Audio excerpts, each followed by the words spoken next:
reporting from Arashenda, Georgia. This is currently where I live at the moment in Georgia. It's about 30 kilometers outside Tbilisi, on the northern side of Tbilisi. And I'm just going to walk around the town and just show you little bits and pieces. It's a small village. Only about 300 people live in this village. But it's an interesting place nevertheless. So behind me there you'll see the foothills of the Caucus Mountains, just over there where the clouds are. I don't know if you can see it with this camera.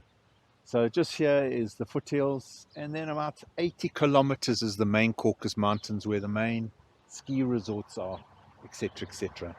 Also, you'll find that Arashenda is a mix of very old and very new. This is actually one of our guest houses. Unfortunately, it's been closed since the pandemic. But there's a number of guest houses in Arashenda. You'll see down here are the new houses, and it's the new up-and-coming area in Georgia. I don't know if you remember, if you look at a previous video that I did about the skiing or snow in Georgia, my previous video, you remember the kids, one of them was Lizzie. Well, this is Lizzie's home.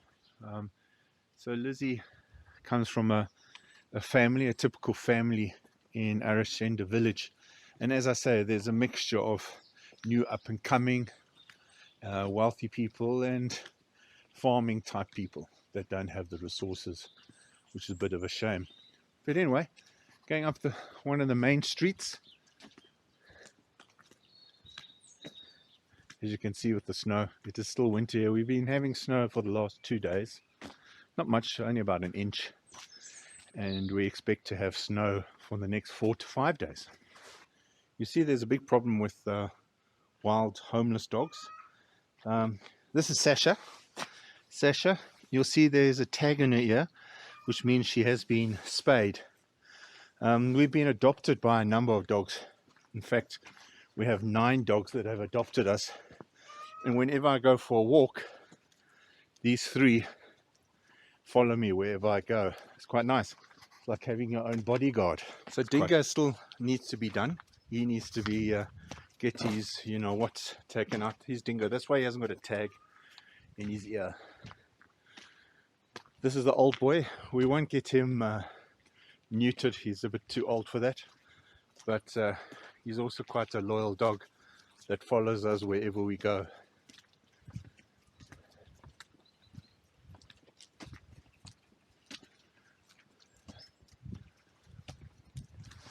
Homes have been renovated. This would have been an old home renovated. You can see it's got new windows, etc., etc. So there's a lot of renovation going on. That one as well. That one as well. A lot of renovation going on, and I'll show you. You saw one, as Lizzie's house is really quite old and small, but as I said, this area is becoming one of the areas to come and live at. So at the early stages, you'll find that most of the properties are what they call agricultural land, which means that foreigners are not allowed to buy these lands. It's a clever way of stopping wealthy foreigners just coming in and taking all the land.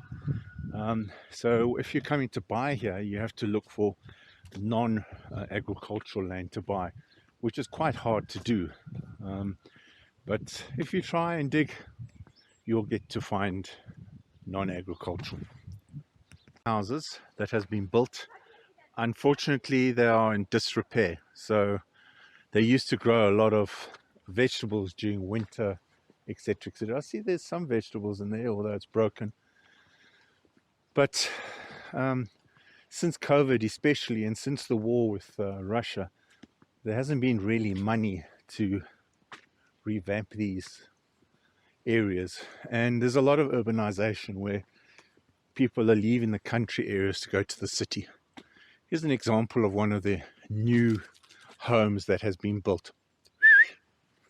Sorry, Sasha's been chased by a dog I don't know. Sash, come! Come! As well as is entertaining, is quite big. And especially the wealthier type people, they'll build things like this where they hold things what they call as a Supra.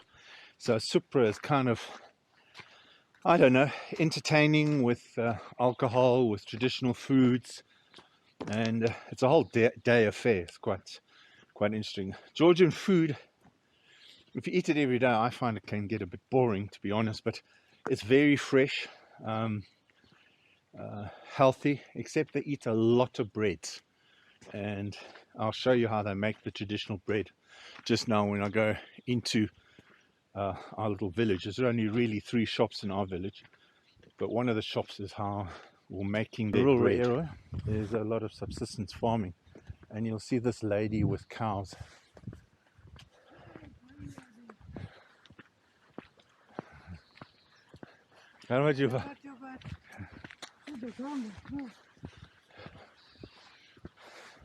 It's still being newly constructed.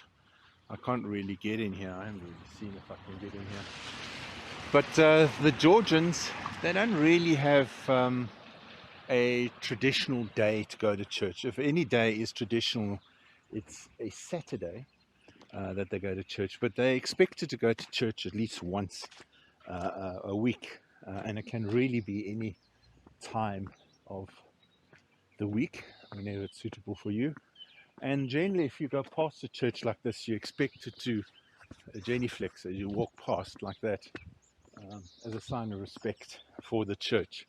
They are very religious people here, Christians. Obviously, it's an Orthodox religion, but Christianity is Christianity, I suppose. Guest house, a little bit rustic. Personally, I wouldn't stay here. But as I say, there's a number of guest houses. So if you're traveling to Georgia and you want the kind of Georgian experience, you come to a guest house like this.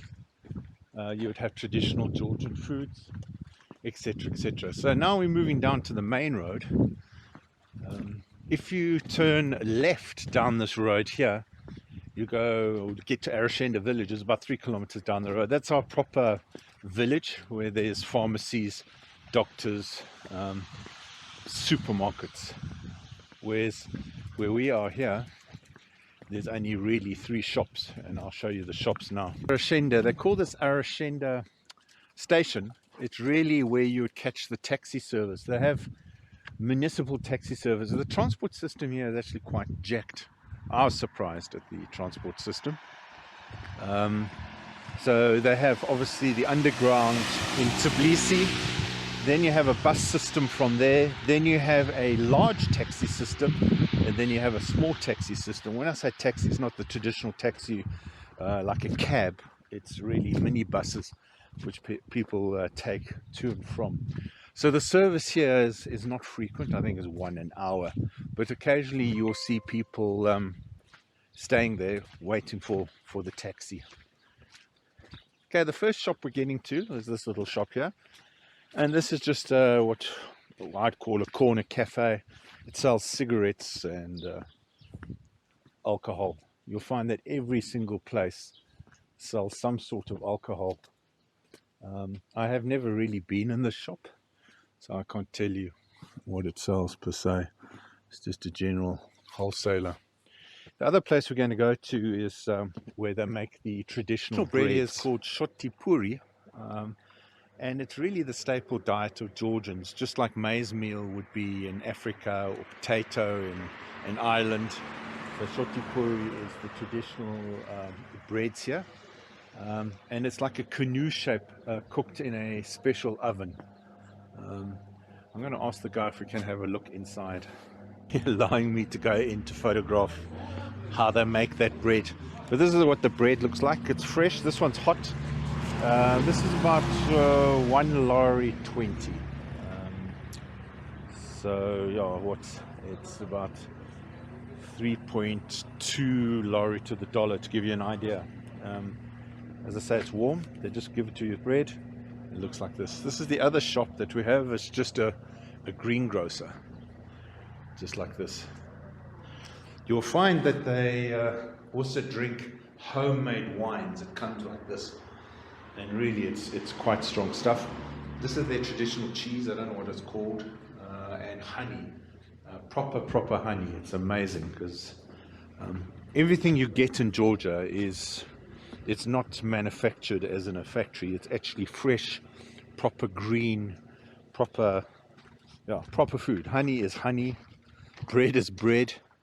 And you'll find this actually, I don't know, a lot of private wineries per se.